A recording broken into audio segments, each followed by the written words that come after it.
மகனே, நீ என் அன்பான பக்தன் என்பதால் உனக்கு ஒரு வரம் தர ஆசைப்படுகிறேன். கேள், உனக்கு என்ன வரம் வேண்டும்? கூட இருந்த ஃப்ரெண்டெல்லாம் கல்யாணம் முடிச்சு போயிட்டாங்க. நீ எல்லாம் மருந்து குடிச்சு சாவுடா. என் ஃப்ரெண்டுக்கு கல்யாணம் ஆனது இன்ன வரைக்கும் என்னால் ஏற்றுக்கவே முடியல. ஏன் இந்த வன்மம்? நிகழ்காலத்தில் நடப்பதை நம்மால் மாற்ற இயலாது. இப்போ கடந்த காலத்தில் போய் மாற்றலாம்ல. சரி, நீ ஆசைப்படும் வரத்தை உனக்கு நான் தருகிறேன். சென்று வா. வருடம் 2023. ஒரே ஒரு கட்டிங் தான்டா கூட்டு வந்த. ஒரு கட்டி தானே கொச்சா. கடந்த கலவிக்கு ஃபோன் பண்ணுறான். ஹலோ வெங்கட், எங்கடா இருக்க? கல்யாணத்துக்கு 10 நிமிஷம் தானே இருக்கு. தல யாருன்னு தெரியல, ஃபுல் மப்பாய் குச்சின்னு படுத்து கிடக்காப்புல.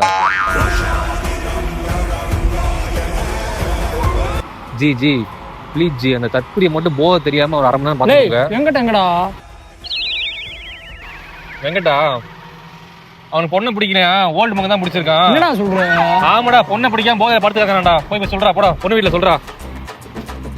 மாப்பிள்ளைக்கு பொண்ணை பிடிக்கலையா?